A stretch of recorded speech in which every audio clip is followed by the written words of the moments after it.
Remember to turn on your mics. Good evening, everybody, and welcome. Call the meeting to order. As always, before we do that, we'd like to remind everybody to shut off their mobile devices within council and the audience. And call the meeting to order at 7:01 p.m. So we did install new microphone systems over the last week. They really work well here in the council chambers. Hopefully they work as well at home. I know Chris and Jason are working on trying the bugs on the computer system. So if you're not hearing it properly at home yet, maybe you can inform us at council or administration to let us know what's going on in that regards. That'd be good. So we'll see if they're working. They're working really well here. So with that being said, safety share, Councillor Lake. Speaking of bugs in the system, our safety share today is about ticks. So apparently there are ticks and Lyme disease moving into our region. Here's 5 steps to avoid ticks getting onto you. One is avoid areas where you can come in contact with ticks, like thickly wooded or bushy areas with high grass. 2, use insect repellents that are designed to repel ticks. The good rule of thumb is 10% DEET for every hour outdoors. Examine your body for ticks when you come back inside. Check under the arms, behind the ears, in the hair, belly button, behind knees, in between legs, and around the waist. That includes checking your pets if you've come in. It's just nice to come in and check yourself every time you come in the house, really. Take a shower within 2 hours of coming indoors to scrub off any ticks that may be crawling on you. And put clothing in the dryer on high heat. This will kill any ticks on your clothing that have not attached themselves to you. Well, thank you very much for that. And hopefully we get some warm enough weather that we can not get ticks, but we can have at least some warm weather. Okay, with that being said, any additions or deletions to the agenda? We have, go ahead. So just a couple of changes to the agenda, Your Worship. So item 8D under CAO reports, that's going to be deferred to the July meeting, just due to some recent developments with respect to that piece of property. Under bylaws, there'll be addition of bylaw number 1907 and a renumbering of the bylaws, A, B, and C. Okay. And under 14F will be audited financial statements under new business. Thank you. Okay. Anybody else? Anything else? Okay. I have just a verbal report on, there's a council report, but it's there, but I'll have a verbal report on Thunder Bay District Municipal League. Anything else? Okay, hearing none. I do have a motion here that council hereby accept the agenda for Monday, June 12, 2017, regular meeting of council as circular amended. Moved by Councillor Gingras, second by Councillor Fox. Any questions? Hearing none, call question. All in favor? Carried. Thank you. Any disclosures of interest? Hearing none. I have a motion here for the minutes of the regular meeting of council that was held on Tuesday, May 23rd, 2017. The closed meeting of council was held on Tuesday, May 23rd, 2017, as circulated amended. Moved by Councillor Lake, seconded by Councillor Gingras.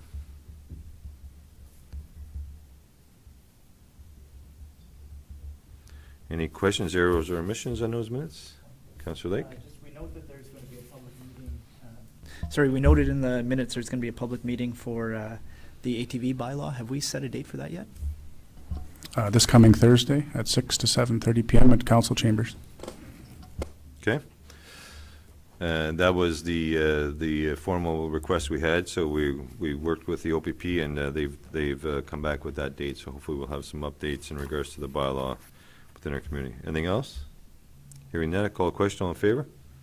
Carried. Thank you.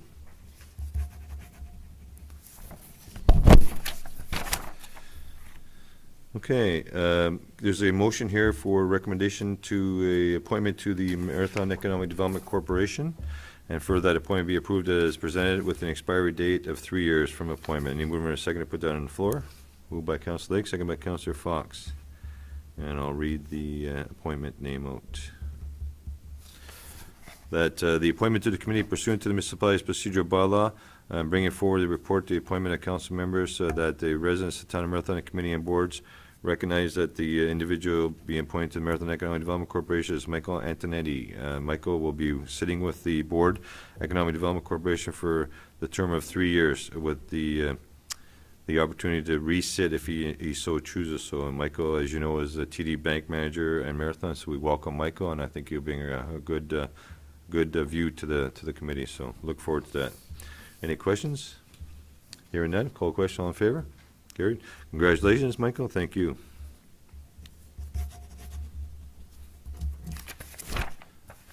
Okay, Thunder Bay District Municipal League, I just attended a meeting last weekend.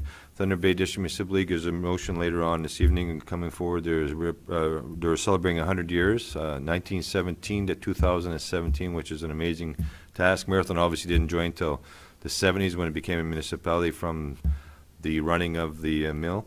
Was run by the mill. I mean, it was a board of governors up to 1970, 71. It's in the little book here for historical values for residents. So that we're going to be discussing opportunities. I think I'll take the opportunity to thank Stan Johnson, who supplied some pictures, and we're trying to get all the historical values from all our communities. There was also some core samples provided from Barry Kemlow to the committee to represent the region and all we can think of. So it's going to be very exciting. I was also asked if I would sit as the president of the league at the last meeting because there was some movement in NOMA, and the past president, Wendy Landry, Mayor Shunya, took on the presidency of NOMA, Northwestern Ontario Municipal Association. So I did put my name forward as asked by nominating committee to sit as the acting president until at least the election in the fall. So I will be acting on your behalf as president of Thunder Bay District Municipal League. So all excited about that. So just wanted to bring that up to speed on that. Okay, CO report on 2016-18 corporate strategic plan process and report. Daryl. So the Town of Marathon's 2016 to 18 strategic plan was endorsed by Council in December 2015. The plan identifies the Town of Marathon's goals for the next 3 years with a focus on 5 key themes: lifestyle quality, infrastructure and environment, economy, fiscal sustainability, and progressive leadership and collaboration. A component of the plan is to complete regular performance reviews and present it to Council. Performance review and measurement ensures that the plan and the strategies contained within it are reviewed and adjusted accordingly for ultimate success. Key results and projects from 2016-17 include the design, development, and launch of the Senior Supportive Housing Project, completion of functional plans for a new active living center and recreation complex and a new works garage, the Penn Lake Road resurfacing, strategic land acquisitions from Marathon Pulp, development of an asset purchase agreement for the former mill site property proper, completion of the socioeconomic and engineering studies for the liquefied natural gas project, support of local community beautification efforts, leasing out of the golf course clubhouse to a third-party contractor, and the hiring of a special projects and research officer.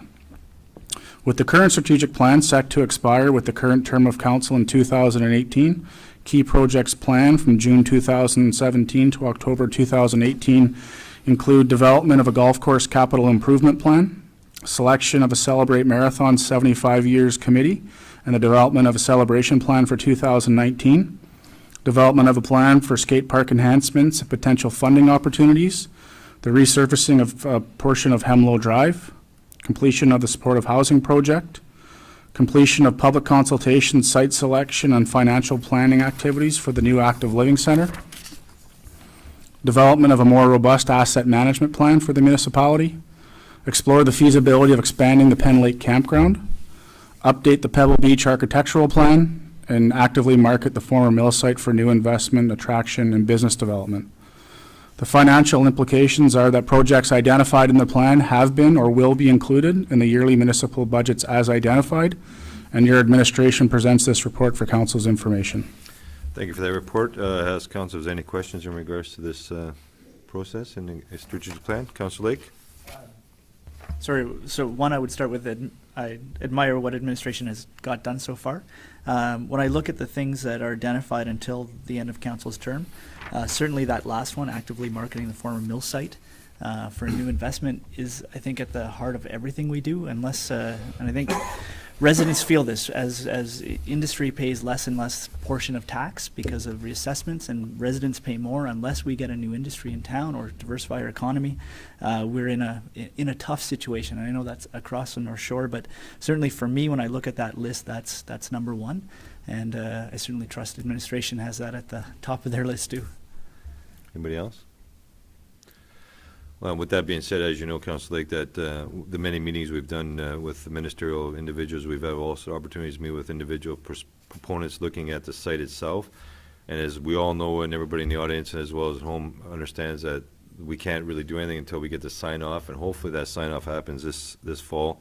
September 30th of 2017 is projected finish date, that we can actually go now and look at really developing that site, because we have the actual clean bill of health in regards from the MOE and climate change, saying that they've met all the conditions, and hopefully that does happen by September 30th. We will be taking opportunity, and we've, as part of our delegation request, we've set up some meetings with ministerial staff to talk about opportunities through the development of that site, not only locally, regionally, provincially, federally, as well as internationally. So we know there's opportunities there, and we know we have opportunities within the forestry sector. It's just getting it all put together as a package. And you're right, we need to increase our economic base and sustainability for individuals to stay and come to our community and provide opportunities for the Active Living Center as well. So, Daryl? So just to follow up on Councillor Lake's comment, if Council recalls, in January we did submit the mill site to the provincial site certification program. Our application was accepted to go to the final review stage, and that's currently taking place in June. So we do expect to have a decision in July, or even potentially we have requested a meeting with the Minister of Economic Development and Growth at AMO. Good. And you're right, we have, we'll work at this, and hopefully over the next 15 or so months, 16 months before the next election, we'll have an opportunity to finish off most or a lot of these things and continue the plan for the next council, wherever that might be, going forward for the next 4 years. And as you know, Marathon was celebrating 75 years, not a very old community, but it's also very exciting to take the opportunity, as some of us recall, celebrating the 50th anniversary of Marathon. So I know some people in the audience certainly remember the beginning of Marathon, but anyway, with that being said, I have a report here on the Clean Water and Wastewater Funding Contribution Agreement. Copy to all members. Daryl? So in October 2016, administration submitted a funding application to the Clean Water and Wastewater Fund for the replacement of the clarifier domes and the installation of a turbo blower and the associated electronic controls. The town received confirmation of funding support for our application on May 15th of 2017. To process the funding and contribution agreement, council must pass a supporting resolution authorizing the mayor and clerk to enter into the agreement on behalf of the municipality. Projects must be completed by March 31st, 2018. Administration has been in discussion with Northern Waterworks, the operator of our water treatment plant, to administer and undertake the approved projects on the town's behalf. The financial implications: the total eligible costs for the project is $628,000. The federal government is contributing $161,000. The provincial government is contributing almost $81,000, and the town of Marathon's contribution is $386,000. The town's funds have been included in the 2017 capital budget, coming from the Water Reserve Fund. The options are: A, enter into the contribution agreement with the province of Ontario for the approved water projects, or B, do not enter into the agreement. And your administration recommends bylaw number 1909, which authorizes the mayor and clerk to enter into a funding agreement between the town of Marathon and the province of Ontario, be adopted as presented. Thank you. Good. I do have a motion here that council hereby accept the attached report and recommendation on Clean Water and Wastewater Funding Contribution Agreement, and for that the appropriate bylaw be adopted, enter into an agreement with the province of Ontario on the approved water projects. Moved by Councillor Fox, second by Councillor Lake. Any questions? Hearing none. Good news, as we know, we did budget it, and we were hoping we get this money. What it is, and it's 1986, I think, is the last when the facility was built. So there hasn't been no updates to the dome or the systems, right, in that regard. Yeah, our concern with the domes is a catastrophic failure that happened in Atikokan last year due to a snow load, so they're certainly due for replacement. Good. Okay. I'll call a question. All in favor? Carried. Thank you.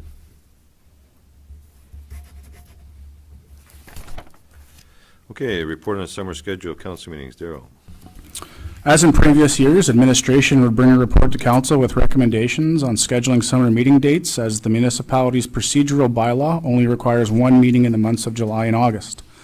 Administration is recommending the summer council meeting be scheduled for July the 24th and August 21st.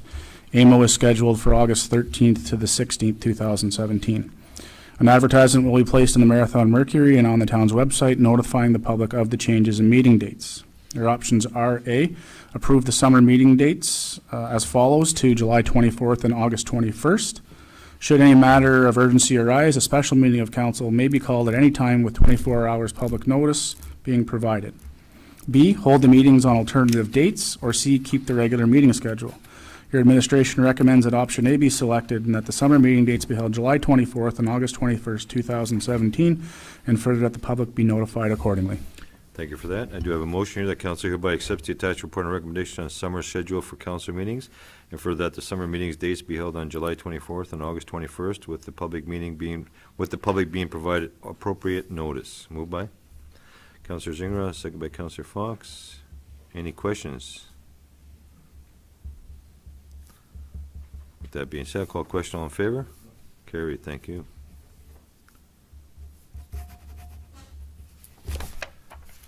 Okay, report on industrial park land disposition. We just put that off until further meeting. There was administration report to report on the commemorative tree planting request at Peninsula Golf Course. Copied to all members.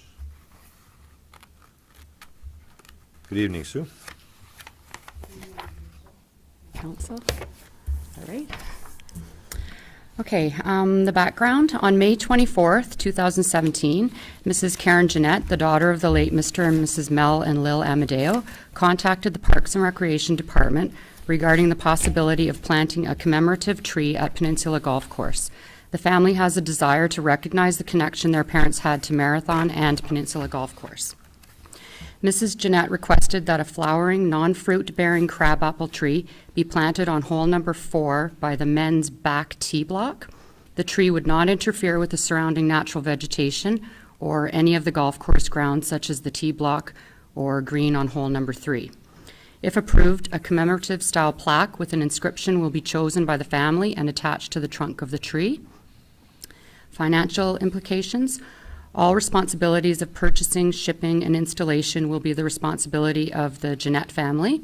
The Town of Marathon staff will assist with offering on-site advice and support as needed to ensure the tree is installed in a safe and secure manner in compliance with municipal standards. Options. The Town of Marathon does not have any approved policies that deal with the type of request received. As such, a without precedent or prejudice decision is required by council. Recommendation, this report is being provided for council's information and decision. Good, thank you for that. And I do have a motion here that council hereby accepts the attached report and recommendation on a commemorative tree planting request at the Peninsula Golf Course, and further that the administration be directed as follows. So let's get a mover and a second to put on the floor. Councilor Fox, Councilor Lake. Questions of Sue? Councilor Lake.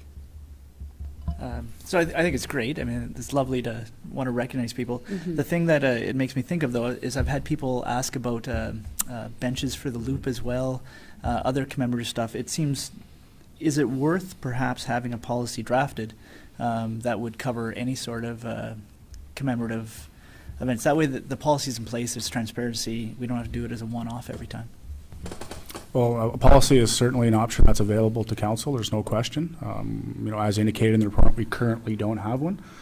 So if that is the direction of council, then certainly administration will put something forward to bring forward to council at an upcoming meeting. Councilor Fox. I certainly like the idea. I don't like the location. They removed 3 trees from the back of number 4 last year. It was causing a problem with the number 3 green. So, I mean, if it wants to go back in the back corner of number 3, let's say the center green back, further like, to the north. Maybe, I can't see us wanting to put a tree back up where we removed the 3 before. Even though it might be a shelter when somebody else floor. But, I just don't like the location. We've already cut 3 trees out, it's causing problems. And, sorry, that's gonna take a while to get used to that. But I just don't like the location. I agree with the project 100% though. Councilor Lake. We have a golf course committee, do we not? And No. through Parks and Rec, so we had No. one for the, There's a member that from the golf course. We used to have a golf course advisory committee, but there's just a member now in the Parks and Rec. yeah, again, to me, this is where a policy would be nice, because I think council is going to approve most commemorative things. It's a great idea. But I have no idea where a tree should go on a golf course, nor do I feel qualified to do that. But if we had a policy in place saying the governing body makes that decision, whether it be the Peninsula Golf Course or the town. So I think there's a couple of things that have come out of this, is that I think we fully support the idea. I think there's going to be a little more discussion, I think, from here in Councilor Fox, where the trees should be planted. And I maybe know that's not the ideal spot. Mrs. Jeanette said that if that site didn't work, she's willing to work Okay. with us. So I think for that's sure. great. I think that's going out there with the staff and taking a look and where would be the appropriate spot. Exactly. But I think a clear policy in regards to not only trees with plaques, with benches, so we have a uniformity of benches, not just, because we have a bench down at Pebble Beach, right? That's Yes. commemorative of a long-term resident that's recognizing their contribution to the community. So if we have a clear policy saying what type of benches, what type of plaques, or things we can put in or out in the community, then it's no-brainer. You don't have to come back to council, right? Darryl? So, Your Worship, what administration will do, and I'll say probably in the fall timeframe, is we'll undertake a best practice review Okay. of similar municipalities that get these types of requests, and we'll put together a policy with respect to that and bring it forward to council for approval. And then, as indicated, we don't have to come back to council when we get these requests. Can I also maybe make a quick recommendation when you look at that, look at also donations of not just memorials, but the donations, because there are people who would like to donate around the walk, as Council Lake identified.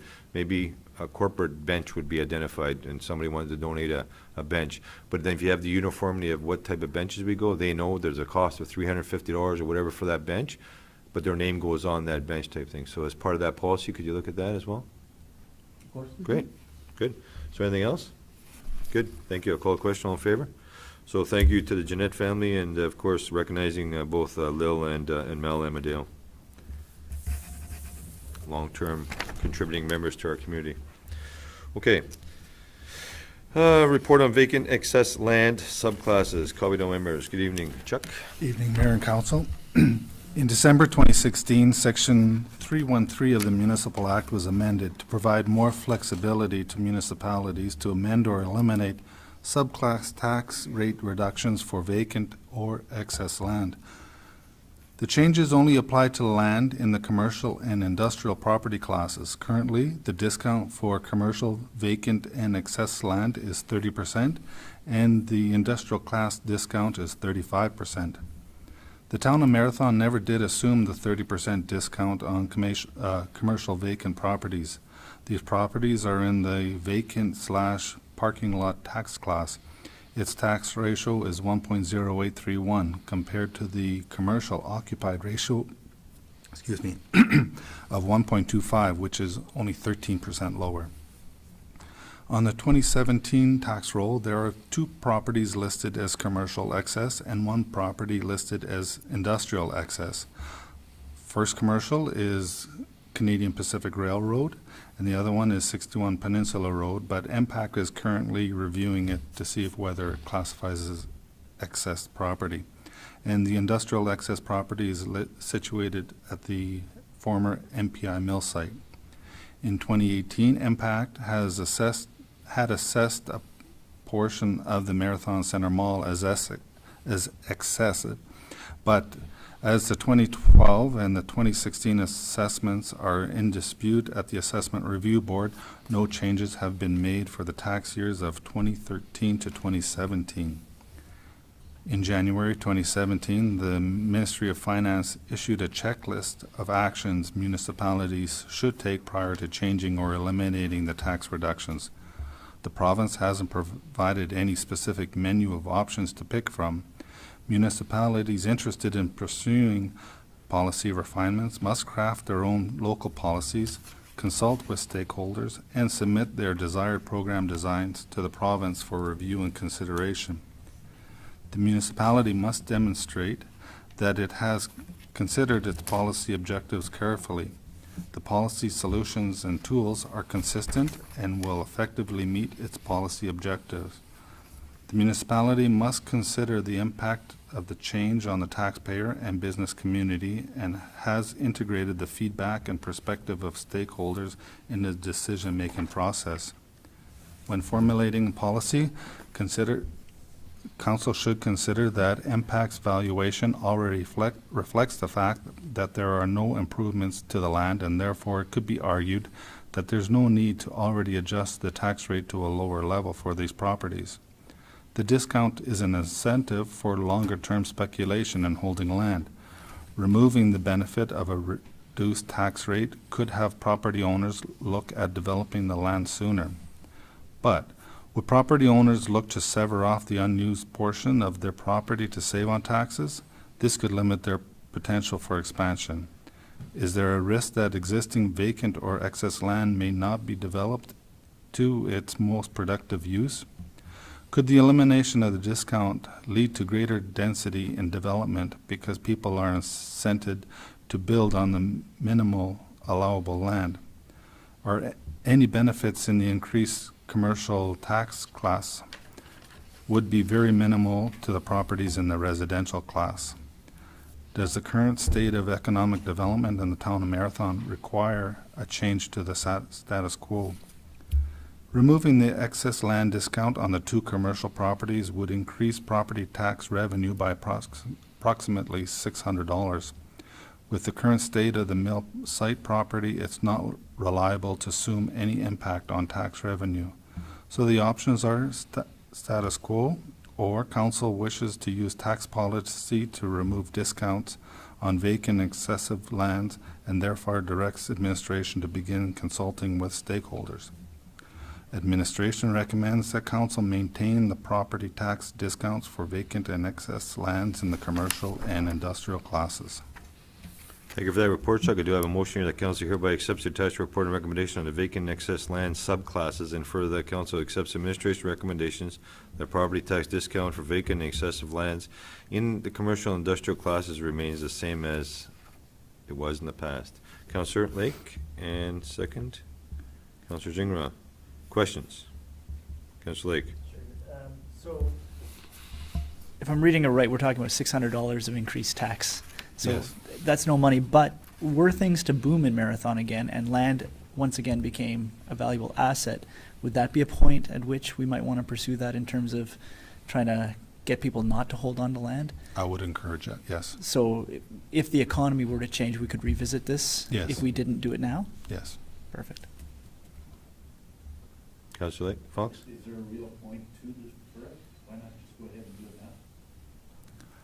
now? And not forget about it. It, Not forget about it in the future.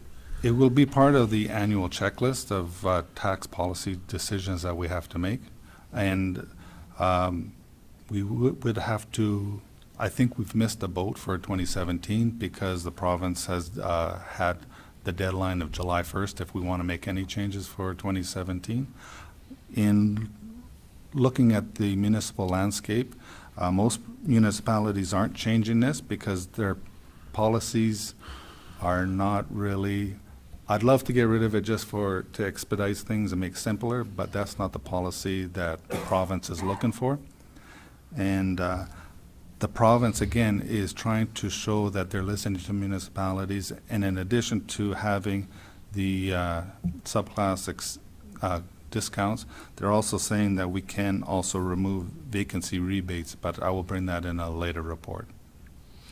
Yeah, the vacancy rebates are a lot more of a hassle and a headache because individuals are taking spots and they're saying then we got to do checkups and saying that that place is vacant and there's a lot more work, no?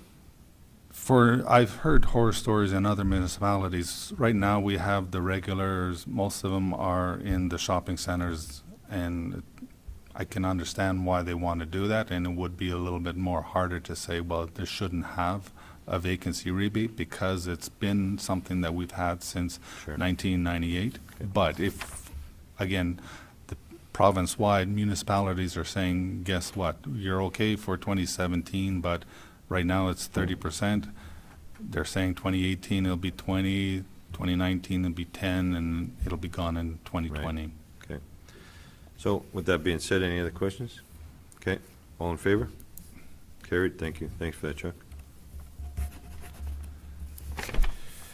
Okay, report on 2017 tax ratios. Chuck. Section 308 of the Municipal Act requires single-tiered municipalities to pass a bylaw each year to establish the tax ratios for the taxation year.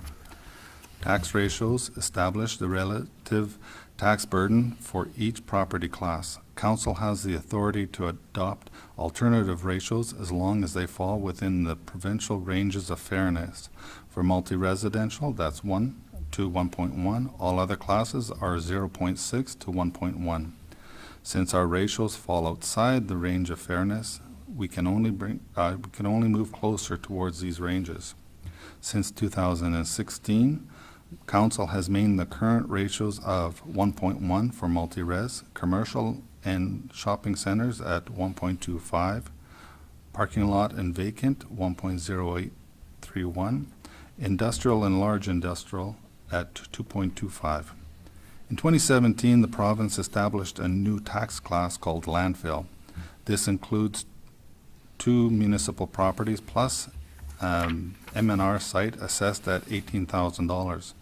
The legislation allows a maximum revenue of 5% higher than 2016. This results in a ratio of 1.150118 compared to the 2016 ratio of 1.25. With the flexibility given by the province on vacant and excess land, it's recommended that parking lot and vacant ratios be increased to the top end of the allowable range, which is 1.1 compared to the 2016 ratio of 1.0831. With the 2016 reassessment to generate the same revenue in 2017 would result in the following.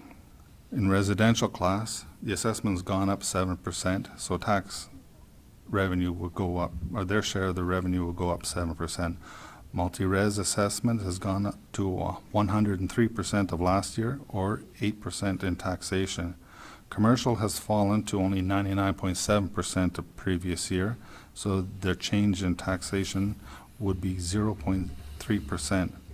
Industrial has gone up to 108%, and the taxation would be 8.9%. Significant drop in the large industrial to only 78.8% of last year's assessment. This would result in a 20% reduction in their taxation. So the province has provided another option in utilizing something referred to as revenue neutral transaction ratios to mitigate the tax shifts amongst the classes because of reassessment. So if we use revenue neutral, the tax change in multi-res and residential would be 0. Commercial would be 0.2%. Parking lot would be a reduction of 9%. The industrial class would have their taxation increased by 33%, and the large industrial would only have a 1.9% reduction. The assessment of the large industrial tax, which is primarily Barrick's Williams Mine, was reduced by approximately 20%. MPAC's original current value assessment of the Williams Mine was $12 million, a significant reduction from the previous assessment of $22.5 million. Negotiations took place in October 2016 with Barrick, MPAC, and the municipalities of Manitouwadge and Marathon. Barrick accepted a revised assessment of $17.8 million. So using the 2016 tax rates and ratios, this would equate to a reduction of tax revenue to the town of Marathon of $235,000. MPAC's original assessment would have generated a reduction of $513,000. The municipality always had the revenue neutral ratio tool to eliminate most of the property tax reduction for this property. In subsequent meetings, Barrick officials have expressed their commitment to take a less aggressive cost reduction in their municipal taxes.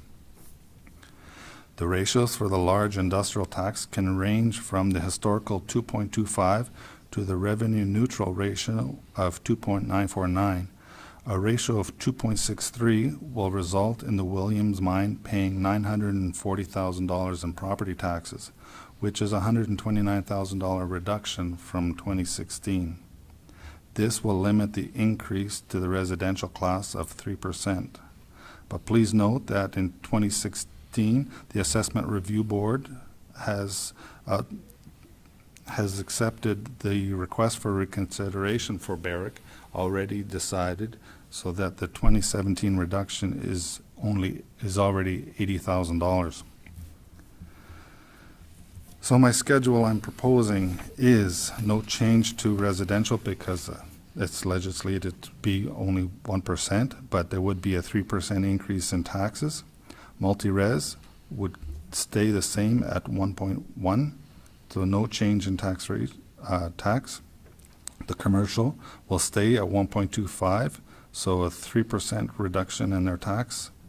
Parking lot will have the new revenue neutral, will have the upper level of the tax of range of fairness, so that's a 29% reduction or $10,000. But note that then $10,000, the significant factor is the reduction in the vesting of former Marathon Pulp properties in 2016. They're now an exempt category. Landfill, no change. We would take the province's proposed 5% above last year's revenue. Industrial would stay at 2.25, so that's a 5% increase in their taxes. Large industrial would go from 2.25 to 2.63, so their reduction would be 11% or $125,000. Another consideration is the effect of the tax ratios on future economic development. Any potential business looking at investing in the town of Marathon will be analyzing the municipal property tax environment. A high tax ratio could be viewed as a negative aspect. Changing tax ratios doesn't generate more tax revenue. It shifts the burden amongst the classes. Increasing the tax ratios will expose revenue to a higher risk of tax write-offs. So the options are to accept the ratios as presented or select different tax ratios and then determine how to utilize the change in revenue, either to reduce the residential class or increase the budget through either spending or transferring that money to reserves. Administration is recommending that option A be selected, establishing the ratios as detailed in bylaw 1908. Thanks for the report. I have a motion here that council hereby accepts the attached report and recommendation on 2017 tax ratios, and for that the appropriate bylaw be adopted maintaining ratios detailed in that report. Moved by Councillor Lake, second by Councillor Zingra. Any questions of Chuck? Councillor Fox? No, I don't. Oh, no? Councillor Lake? So I'm very happy to see the revenue neutral idea, because it strikes me as being fundamentally unfair that we're shifting the burden further and further to residential classes. What I think I didn't understand before council was that we don't set how much tax people pay, right? We set a ratio, and then it's your house assessment that gives you that value of taxation. So again, I think setting a ratio that puts the burden equally amongst the classes is the best we can do. And then when people want to complain about their tax dollars, it's MPAC that is the actual trigger of that. And I think we say it every year, but I think it's really important for folks to know that the amount of tax you pay on your house is based on your assessed value. The town doesn't set that, MPAC does. So I think the best we can do is try to make the classes as fair as possible. And I really appreciate that work of giving the residents a fair shot at only paying their share. So I appreciate that. Thanks for that, Councillor. As you stated, Chuck, I mean, there's 3 pages here of a lot of mumbo jumbo to the most average citizen in our community. The reality is that we fought long and hard to keep that industrial rate higher than it came back, and with the end of the day, with the negotiated reduction, we did well. We were looking at a 7 to 8% tax increase to residential, which was unacceptable, so we were able to get it under around the 200,000 mark, which gives us a 3% rate increase. That's all residents really have to worry about and concern themselves with what the impact is to them. We're trying to keep the industrial rate high enough, but still fair enough for the industrial rate to be successful. As we all know, we lost over $1 million with the Marathon Pulp in 2009, and every year going forward, we lost that $1 million plus. That's a real burden to us and hit us hard. So working with Barrick, we have to continue to maintain that industrial level and trying to work with them in a reasonable amount, but MPAC really put roadblocks up for us, and we shouldn't have had to go to MPAC and negotiate with Barrick and Marathon and Manitouwadge. We should have had MPAC make the deal properly so it's fair and equitable.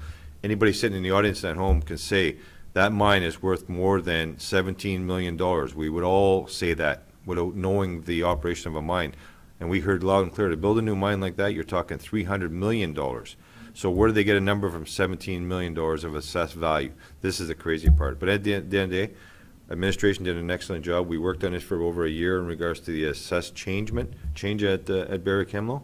And here we are today with this going forward. But at least we know we have a locked-in number for 4 years. That's the only benefit that came out of them negotiations, that We weren't happy with everything, but at the end of the day, we got 4 years of solid numbers. So thank you for that work, Chuck. I appreciate that, and we'll continue to make sure we try to keep the residential rate within reason. Nobody wants to pay tax, but that's the end of the day, that's the reality, to keep our municipality running. So thanks for that. Call a question, all in favor? Carried, thank you much.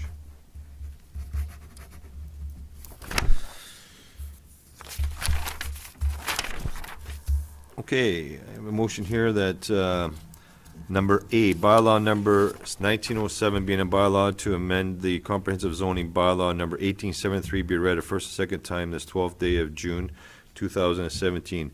As you know, prior to this meeting, we had an open public meeting with the opportunity for residents to come and speak on the amendment and the zoning, comprehensive zoning bylaw change.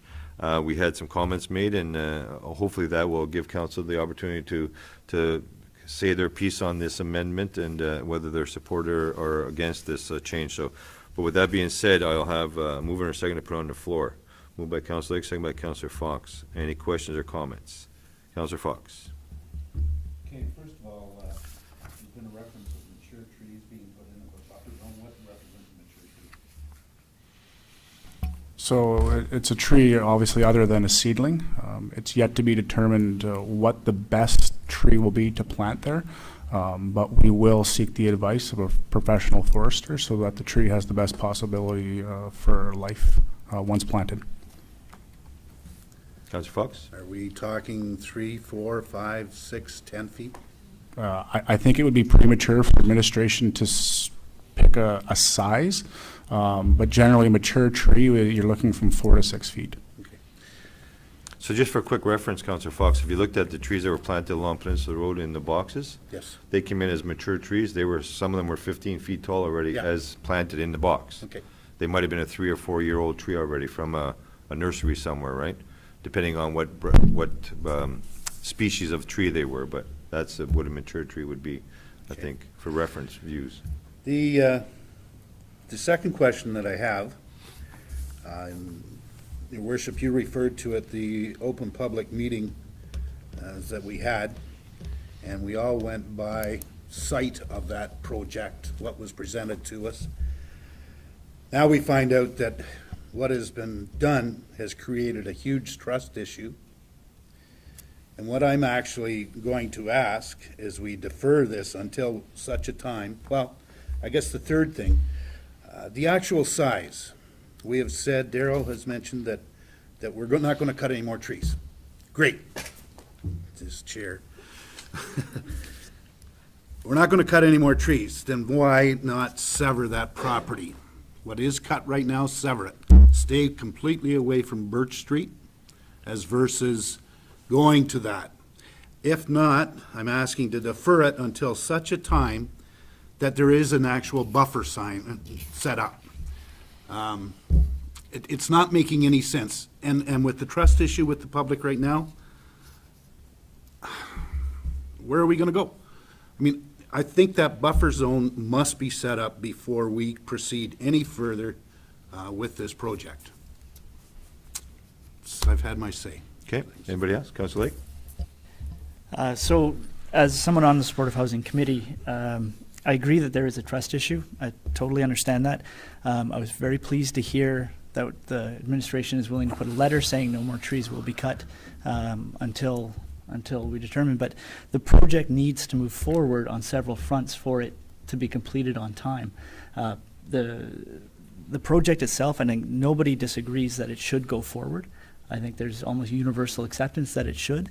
I'm certainly think that there needs to be something amended in terms of a letter, kind of formalizing that promise that nothing else is going to be cut until we kind of come up with a formal plan, and then there will be communication. But I can't support stopping the project just because I know the timelines that moving forward. If we're going to have that facility open, we sort of need to be moving forward on all fronts. Anything else? Still see no reason why we have to go to Birch Street on that. We're doing it just because that's a whole chunk of property. We have our say right now, and we allow it to go to Birch Street.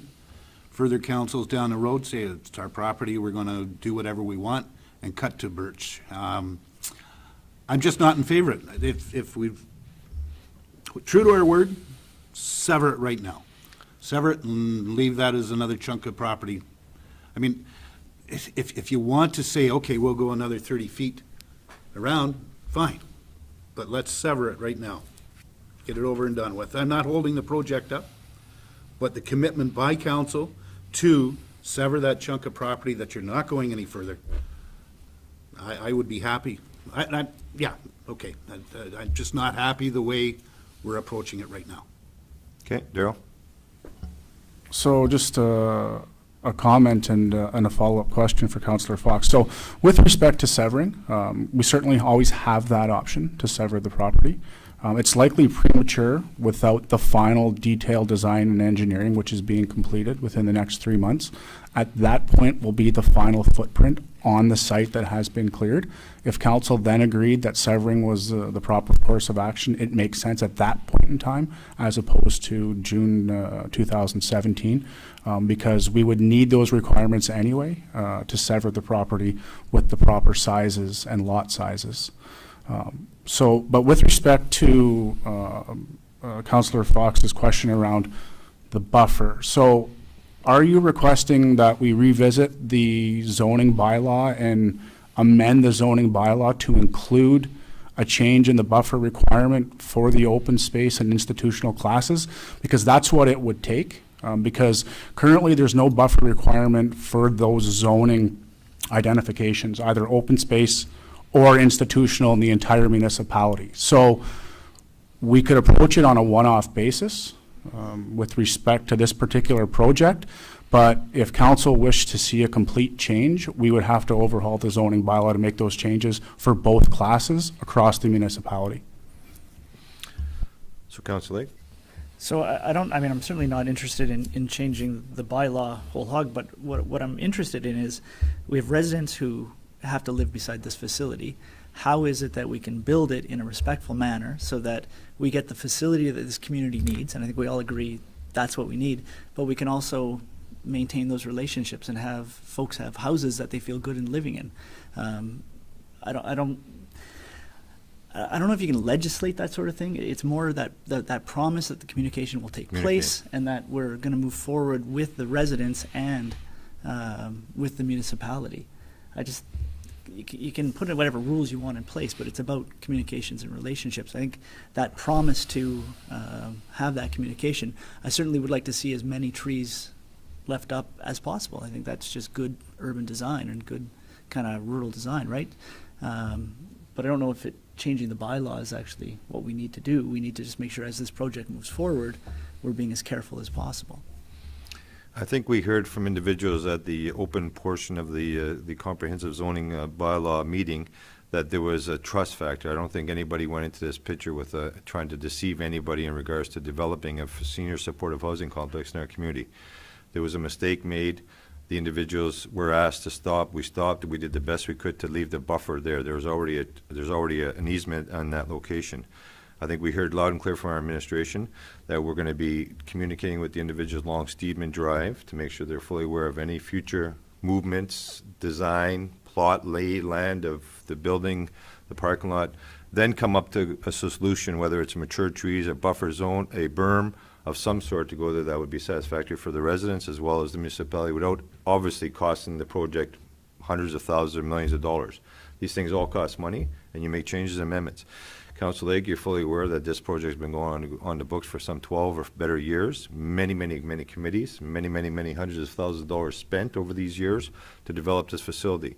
We had open public meetings. Everybody in the community was entitled to come out to those meetings and discuss any factors they might have had or concerns they might have had at those meetings. We're moving forward in a transparent manner as best we can. And as we heard from our administration team that there's many trains going down one track. We don't want to derail any one of those trains right now to have a process be held up and sit idle for many more months. We have a finite time of build in our season. We want to get this facility up and running. We're working on many angles, many different fronts with ministerial people, the contractors, the municipality, the committee. As you know from the emails flying back and forth, there's lots of things happening, lots of letters being sent out, lots of stuff going on in the back scenes. We want to continue this project. So I think administration made that commitment to the residents very clearly, that there'll be future communication in regards to the development of this facility, to the betterment of the residents as well as all the residents of our community. Anything else? What are we delaying? If we amend that, what's the time delay? I don't see a problem of you going out and marking out where this building is going to be, even though it's like this. Mark it out, so we as a neighborhood have an idea, or I shouldn't even say a neighborhood, we as the public have an idea where this building is and a concept. Are you building a 4-mile parking lot? I just want to see it. So, excuse me, so in the public meeting, you heard that clearly, that the next phase of this project to get there where we have to get with the topographical and the geotechnical work is to clear the trees and the stumps so we can see that, and that will be part of the discussion with the public and the residents in regards to, here's what we're gonna have, correct, Darrell? That's correct. The footprint that you see is the footprint of the building and the parking lot. That's it. You know, now, how the building is laid out on that, we won't know for a month or two's time. Right. But administratively, our concern is, you know, we have set timelines for this project. The further we move those timelines out from year to year, you can expect a 15% increase in the construction cost of the build.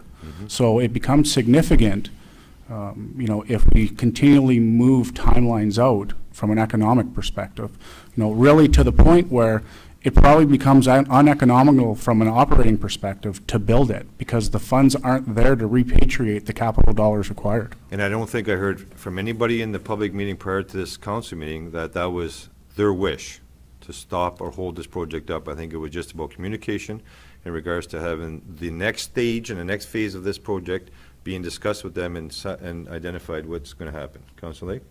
And just to be really clear, there won't be any more trees cut until the next stage, right? That the plan that shows the final location and footprint of the building, nothing else will be cut until that is prepared, at which point we have communication with residents.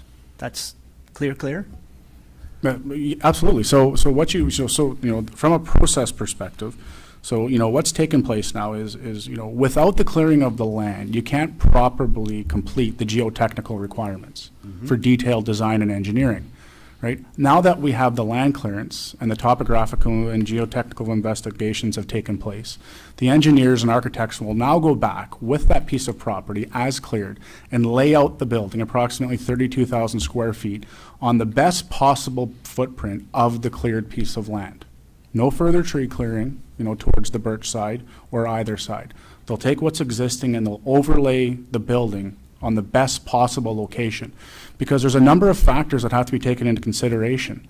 One is the building code. One is the fire code. There needs to be clearances amongst the entire building on all sides for fire truck access. We need to look at the best way to orient the building not to disrupt traffic at the ambulance base or the Marathon Family Health Team or Wilson Memorial. So these are all considerations that will now take place in situating the building on the piece of property as it stands cleared. Councilor Lake? Sorry, I'm just trying to get my head around the whole project. So once it's oriented, then the next piece of construction would be there would be earth moving in order to make the flat piece of land, right? And that'll be the next really big piece and challenge to, I think, for residents and for us as a committee to make sure that's probably the thing that scares the public the most, is what is going to need to be done to make it that flat building. But that will not happen until there are public consultations and we're all clear about what that will look like. Right. So the next step in the process, again, this goes back, you know, I don't mean to sound like I'm repeating it, but so it goes back to the geotechnical topographical requirements. So the next phase in the process is what's called cut and fill from a construction perspective, and that is bringing the property to the grade required for the build. So once we have the topography layout, right, and the building layout, we then know what we have to move from an earth-moving perspective. You know, if I can reference it, you know, think of when we built the new landfill and we literally took a hill out to create the landfill. So I'm not saying that's what we're going to do, but that's the next phase in the process. So once we have those drawings, we're able to see the amount of earth that we actually have to move. With those, we can then start to work with the residences to quell their concerns around berms and tree planting. Without that, we can't move forward at this point. And I think Councilor Fox made a mention of the fact that Birch Street, Well, we're near Birch Street. We're not going towards Birch Street right now. That property is as clear as it's going to be for this facility. But in the future, we did discuss this through the committee and the public consultations, that if and when the facility needs to be expanded on, as we all know, this facility is going to be designed so that there's wings that could be added on to the facility, that will go towards Birch Street. There's no denying that. That's totally transparent. That will be, but that could be in 5 or 10 years down the road, right? Whole new council, administration, maybe, who knows what at that point. Councillor Buck? Is it going to be specific that only that expansion can go towards Birch Street? I don't want another commercial business going in there. And right now, it's set up for that. Now, if you were willing to say till the song 2525, that we will only have that type of building going in there, I'm 100% for it. Yeah. But if it's something else, then I'm not in agreement with it at all. Yeah, I can definitively answer that there's certain requirements under institutional zoning. Commercial is not an allowable development, so certainly there will be no commercial development in any other spaces behind the proposed senior supportive housing complex. So if is the school considered that? That's If you want to just- build a that- new that- school, can you That's build? institutional, but I don't see that where there would be none available space, as we talked about in our previous meeting with the Active Living Center. And that was brought up in that public meeting, that space wasn't quite big enough footprint for that type of facility. So expansion of the school might happen, but it won't go over that footprint, would it? Ultimately, council holds the final say on any development because it is our property, right? So even if it's an allowable exception under the town's zoning bylaw, doesn't mean it has to be approved by council. So council always has the final say on any further development, if and when it ever happens.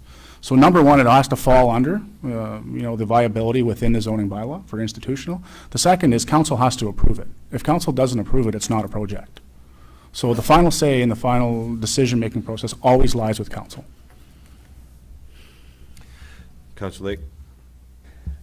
You know what, and I guess I would just say, like, from the perspective of the committee building, if we could go back and sort of know the cut was going to go right to those properties, we wouldn't have gone forward, right?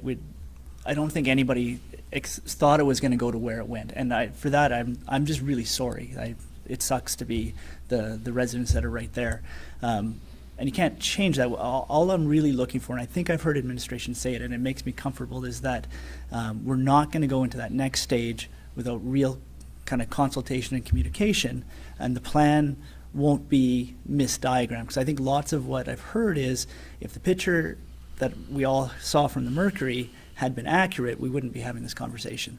So that whatever that next diagram is and that next geotech stuff is actually the very final look, and that when we have the conversation about what we want to see out of that, it's accurate. Because I think it was that inaccuracy that I think took people by surprise and has been a bit of a disappointment. And I know until you start clearing land, you have to make decisions when that happens. But I think hearing that we're not going to do anything else without that communication, I'm pretty comfortable with where we're at. Okay. Any other comments or questions? Councillor Fox? There was one other comment made, that the actual land that has been cleared now will be either building or parking lot. Does that mean that we're going to Keach's back fence with the parking lot? I'm You made the From what- comment that what is cleared right now, correct, that it will be parking lot or building. correct. So that means that we're going right to Keach's fence with the parking lot. No. We're not going to the fence, you're going to the tree lot that you see cleared. Now, whether that'll be building or parking lot, I can't comment without the final design and drawings, but I can comment that I've had discussions with the homeowners about recreating a berm in that area for privacy and sound How far? protection. At this point, I can't comment on the exact, distances. We don't have the final design that's required. What I can say, without the final design, is we can't commit to those requirements. The final design has to come first before we can move on to the next phase of working with the homeowners to appease their concerns. And I think we heard that at the public meeting, that would be discussed once those plans are presented to the municipality and to the committee.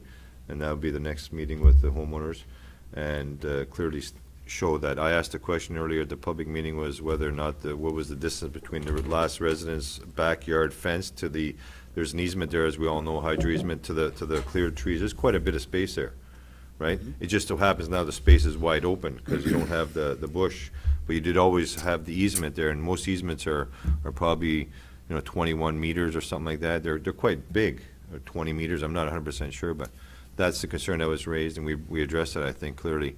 And you're very committed to the homeowners by saying clearly that the next stage of the meeting will be discussion around that plot of land and the building and parking lot location, once we get that topographical design.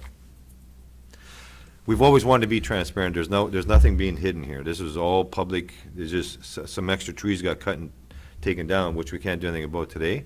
We'll try to fix it and resolve it tomorrow when we develop and look at the building layout and on the property. Okay. There's going to be a fix. What that fix is going to look like, Councillor Fox, today, you heard clearly from Daryl, we don't know what that fix is going to be yet. Yeah. Okay? Okay, just one more comment. Sure. We've never done this before, so when it comes to the vote, can we have a recorded vote, please? Certainly you can. Thank you.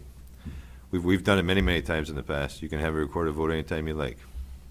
Okay, with that being said, no other comments on this. I will call the question. So, I will go, start in alphabetical order. So, Councillor Fox, No. Councillor Zingra, Yes. Councillor Lake. I'm also in favor of the project moving forward with the bylaw being passed this evening. So, with that being said, all in favor, one against. So I'll mark it down here.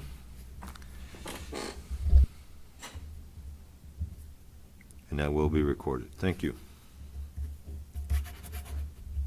And we will bring third reading with the other bylaws together. Okay, next up, we have bylaw number 1908, being a bylaw for tax ratios, confirm the property classes and set the tax rate reductions for the prescribed property subclasses for the town of Marathon for the 2017 taxation year, to be read a first and second time this 12th day of June, 2017. Moved by Councillor Fox, seconded by Councillor Zingra. Any questions of those? Call the question, all in favor? Carried, thank you.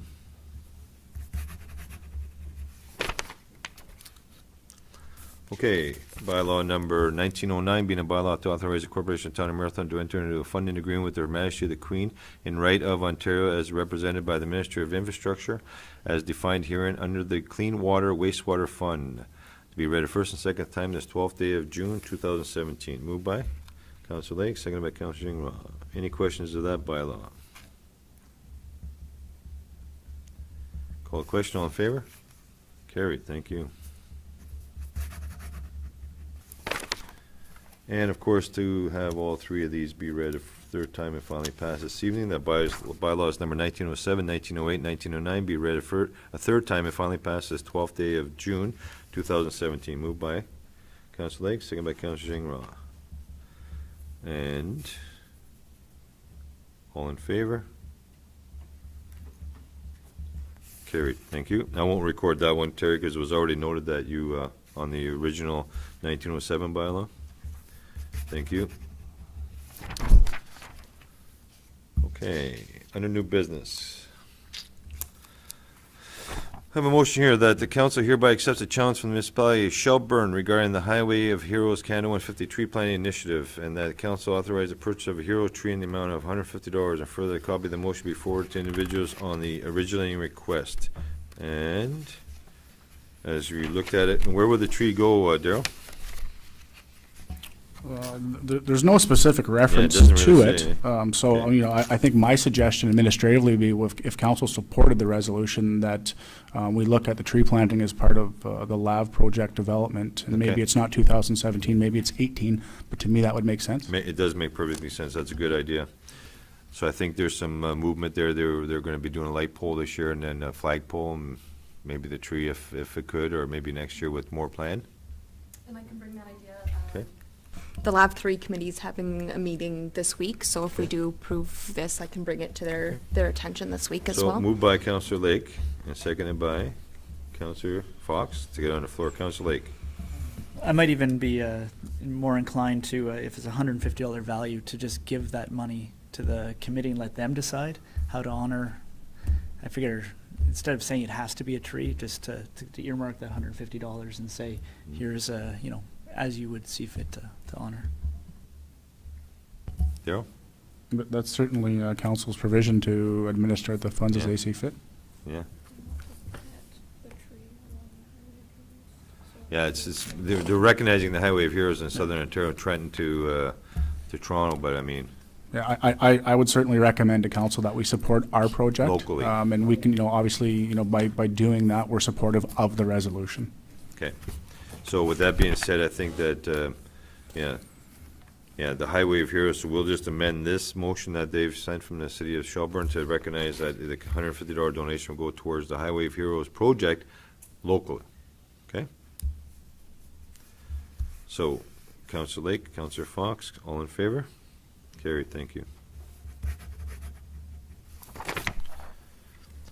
Okay, request for student of Savalia East Ferris seeking support in the letter received from the MP Cheryl Gallant pertaining to the Trudeau government's removing the tax exempt portion of remuneration paid to local officials in 2007 federal deficit budget, sorry. So this is how will be affecting each one municipalities, is that each member of council has, each four-year term has to pass a bylaw identifying that they accept the fact that their one-third of remuneration is tax-free. This is not a big amount of money for individuals to sit on local councils.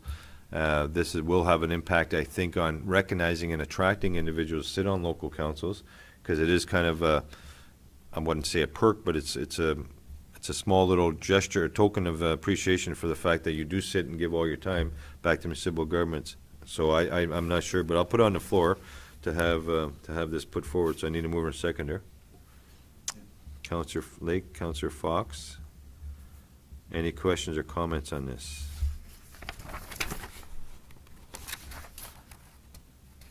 So I think we move it in regards to having this brought forward, but I think that this is something that NOMA's looking at. NOMA's going to be discussing it on there as well, and bringing it to the AMO and back to the federal government, to the Federation of Canadian Municipalities, to say that the same thing, shouldn't happen. So, You said should not happen? shouldn't happen, no. Yeah. I mean, like I say, it's kind of a slap in the face. I mean, at the end of the day, what it is, I think it's more after the bigger centers, and if you're gonna do that, like mayors who are full-time counselor, full-time, will get hundreds of thousands of dollars income. When you're talking a $10,000 a year income for a municipal counselor, it's crazy, right? So, with that being said, I'll call a question. All in favor? Good, carried, thank you. And like I said, it's on NOMA's agenda as well. Okay, up next, as I talked earlier in my little verbal report about the Thunder Bay District Municipal League, they've asked last year, we brought it up for discussion about contributions towards the 100th anniversary event that's coming forward. This is going to be obviously a gala event. They want to try to attract as many provincial politicians as you can imagine. The Premier's been invited. The Prime Minister was invited, but his schedule is conflicted, so he won't be attending. But they're looking for contributions. Municipalities, depending on size, are giving anywhere from $500 to $1,000 to offset the cost of running this event. So I'm asking council, with a mover and a seconder, moved by Councillor Lake, seconded by Councillor Fox, that Marathon contributes to the Thunder Bay District Municipal League in the amount of, I think, we're one of the bigger municipalities within the Thunder Bay District Municipal League, other than the city of Thunder Bay, obviously. I think council has been very prudent on their council budget. I think we can afford $1,000 with the cost. We just in a NOMA event that we didn't attend because of the weather and the circumstances, we probably saved about $3,500 in council's budget alone with that one event, and that's the only reason I'm saying 1,000, because I think with the saving there, we can contribute the $1,000 towards the event. Is that fair to say? Where's it gonna go to? Well, there's many things happening. I was just talking earlier before the meeting, and just to bring in a keynote speaker to talk about municipal governance and models. Gord Hume has been invited, and he's accepted. That expense alone is $5,000 plus expenses. It's crazy, I know. He doesn't wanna donate his time? No. So just that one the different speakers are $7,500 and $10,000. That's crazy. So just that one speaker alone is going to run about $6,000 or $7,000. So, and then of course the venue, the event, they're trying to do it up. So it's 100 years of history for the Thunder Bay District. I mean, I think the board is not going crazy. They're just trying to make it a memorable event for the next 100 years of the league. Okay? And I'm only saying that because the fact is that we were able to save money with the NOMA conference this year because of the weather. Nobody attended except our student counselor, who did an excellent job representing Marathon, which was very unique. To have the only person from our municipality make it to the event was a 16-year-old student counselor. So good for Michael on our behalf. So all in favor? Carried. Thank you. Yeah. Item C? Oh, I'm sorry, I did. How did that, you know what, I got mixed up when I moved those papers, sorry. So I'll go back to item C, thank you for that, Darrell. Information received from DSAB regarding governance and accountability review.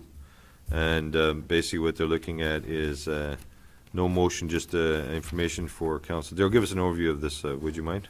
Yeah, absolutely. So, obviously, council's aware that the Ministry of Community and Social Services is going to take a review of district social service administration boards in Ontario. What they're saying is it's going to be an engaged process, i.e. there'll be a consultation in Thunder Bay. I think the most important thing for us is that we have the ability to provide input through a council-endorsed written submission to the minister. So, above and beyond attending the consultation sessions likely to be in Thunder Bay, I would suggest that council direct administration to write a report to bring forward to council for approval with our recommendations on how to improve the DSAB system in Ontario. I fully support that. Anybody have comments from Darrell? Sure. Just so long as our voice is listened to as versus DSAP's voice. I mean, we're going to get outweighed on this, or we always get outweighed on it from DSAP. Will this provincial body actually pay attention to council? Well, certainly not a question I can answer. I think one of the, I know the mayor and I have had some discussions on some creative thinking around how we could restructure the DSAB, specifically in the Northwest. So, and I know the mayor has put it on the agenda for NOMA this week. So I think if we bring forward a creative solution, I think we can gain some traction with it. Again, the old saying, if we do nothing, we can expect the same thing. So, I think, we should be creative and look at options, and whether the minister listens, who knows? Maybe it is an election year. So if there is a platform, I would say now is the time. Okay. Yeah, just for the public's information and knowledge, for example, Marathon has had no representation on the DSAB board for 3 years. Manitouwadge is representing Marathon Manitouwadge. We have not had that individual come and speak to us. Any updates in regards to the DSAB board meetings, the DSAB workings, goings on? We obviously get the minutes from each and every minute, and we read them, but it's nice to have a face come maybe once a year to give us updates, even every 6 months, highlights of what's happening at DSAB on our behalf. We do meet with DSAB. DSAB came to Marathon and met with us, the administrative team and all that, but they listen, and but having that board member is good. So it is our turn next term, but there's some opportunities for restructuring of the whole organization, and we'll discuss those, as Darrell said, hopefully at NOMA, and maybe NOMA could take a little further up the food chain. Okay. Thanks. There was no motion. Thanks for that, reminding me, Darrell, for missing that. Council hereby has a proclamation for June 2017 as Seniors Month, and further that a copy of this proclamation be placed on the town's website and Facebook page. Moved by Councillor Lake and seconded by Councillor Fox. And as always, the seniors represent Marathon very well, and they work with us closely. And it just basically is, whereas Seniors Month annual province-wide celebration, seniors have contributed and continue to contribute immensely in the life and vibrancy of the communities. Seniors continue to serve as leaders, mentors, volunteers, and important and active members in the community. Their contributions in past and present warrant appreciation and recognition of their stories deserve to be told. And the health and well-being for seniors and interests of all, and further adds to the health and well-being of the community. And the knowledge and experience that seniors pass on to us and will benefit all of us. So I, Mayor Rick Dumas, do hereby proclaim June 2017 as Seniors Month in and for the town of Marathon. Thank you. And all in favor? Carried. Thanks.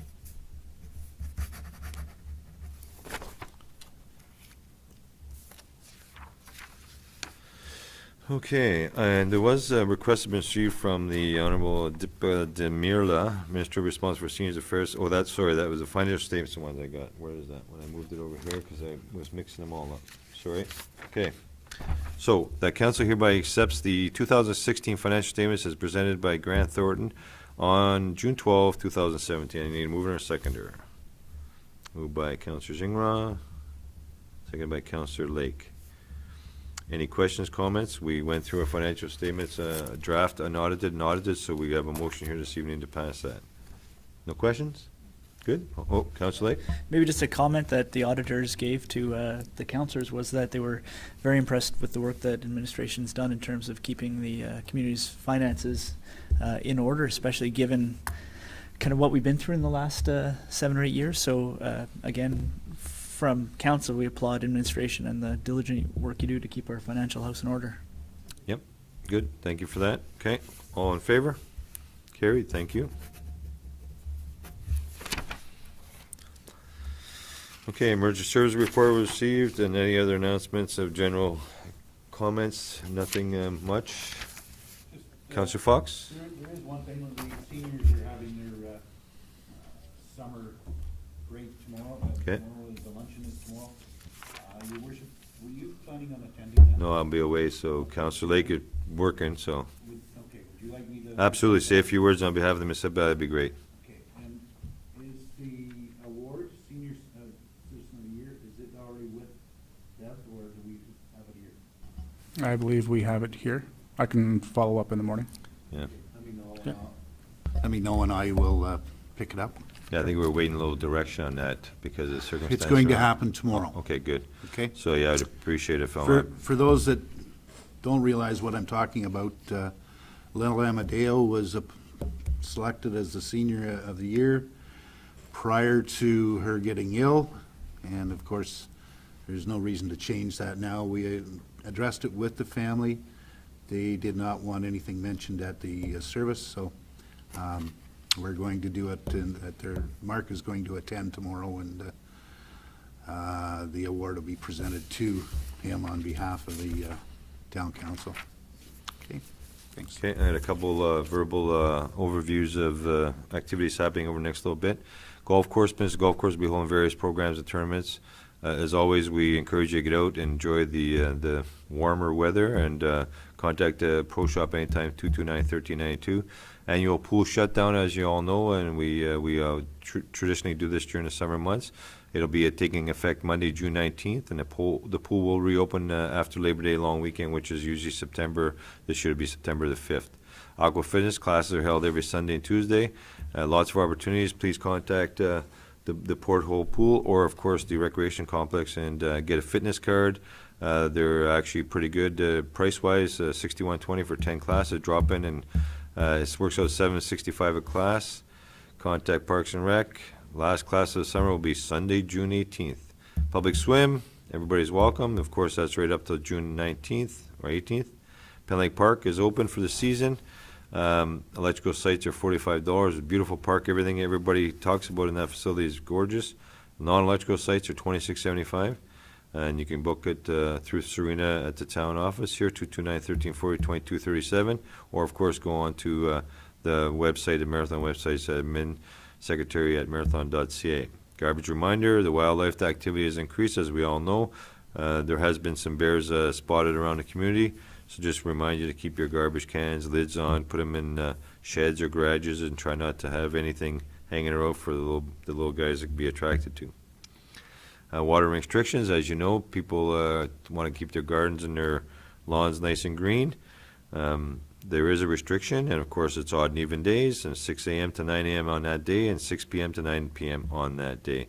Car washing is permitted only on your Saturday or Sunday, corresponding to the number of calendar days from 9 a.m. to 6 p.m. So you can wash your car, but not water your lawn. And also, of course, this weekend on Friday afternoon, there is a regular staff get-together for the municipality, so the town office will be closed from lunchtime on. So if you need to get anything done at the town hall, come in before 12 and get your activities done. So anything else, anybody? No?